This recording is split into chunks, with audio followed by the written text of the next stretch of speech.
starting to critically examine the state of the nation because of Hillsborough, venture other areas too. Because if it simply stops at Hillsborough and there's still institutional denial that there's anything else wrong other than Hillsborough, then Hillsborough, the suffering that we've had in Hillsborough will be in vain. It will only be if it acts as a trigger and a catalyst to greater uncovering of the all aspects of corruption, that it will really historically be seen as a turning point. I really do. I think we've hit a key defining moment in our history here, and I think, God willing, that in say 10 years' time we'll reflect back on the 2012 and the likes of Hillsborough and say that was when things changed for the better. From the public, any of the listeners, that they can help you or support you in any ways, the websites that they can visit, or is there anything they can? Well, there is a small petition of reinstate Tony Farrell to South Yorkshire Police, which you can get on www.change.org. Why would I want to go back to the police? And why would I want to go back to South Yorkshire Police in particular? Well, it would be easy, but I wouldn't bottle such a challenge. I don't think we should throw out South Yorkshire Police. They've got to mend their ways.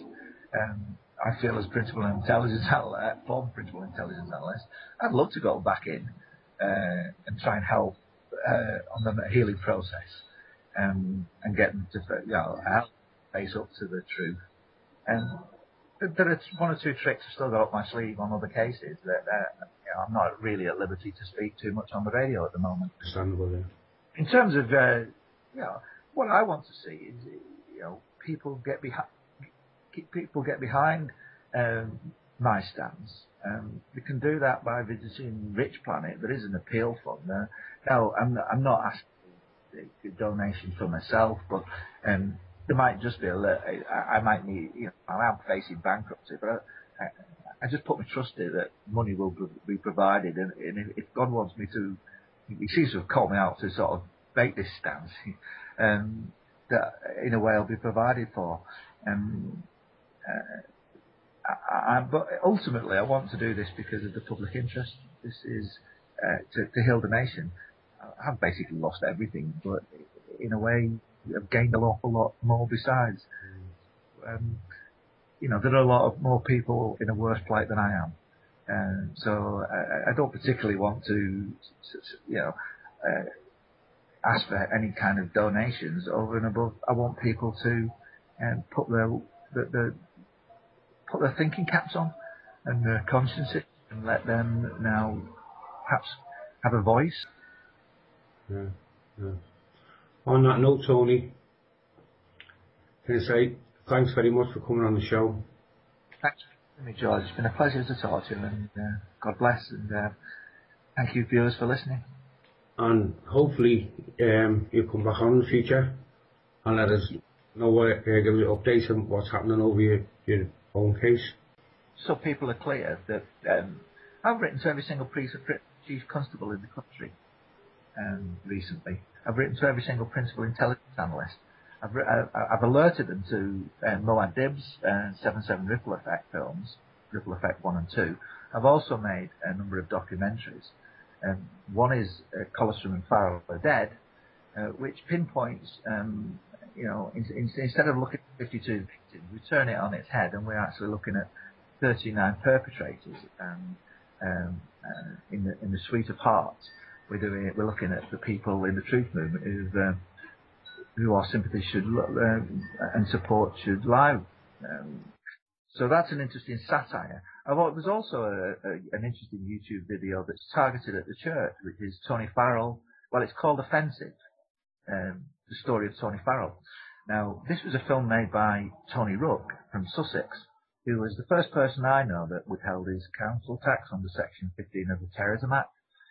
He contacted me because he wanted to make a film using me in a way and my case, but this is a film that targets the church, more than anything.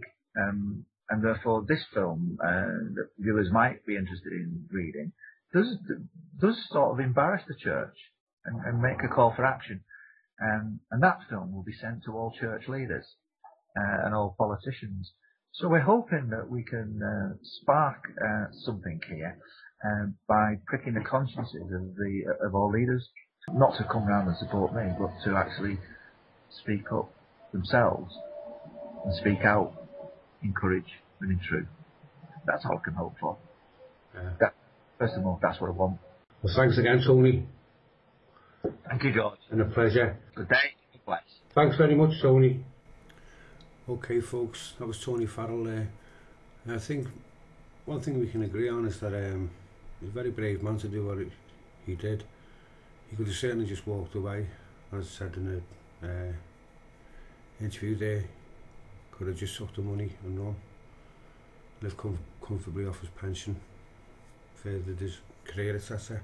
But his conscience and his heart didn't allow him to, and I think that says everything.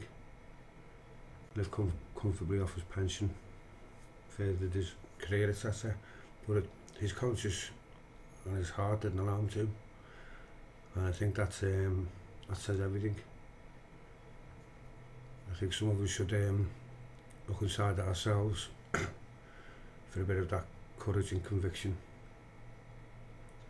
and take heart in the fact, as Tony said with the reports that came out with regards to Hillsborough, is that at times it may, but that proves if you do hold fast to your convictions and keep your faith in others, then it does come right in the end.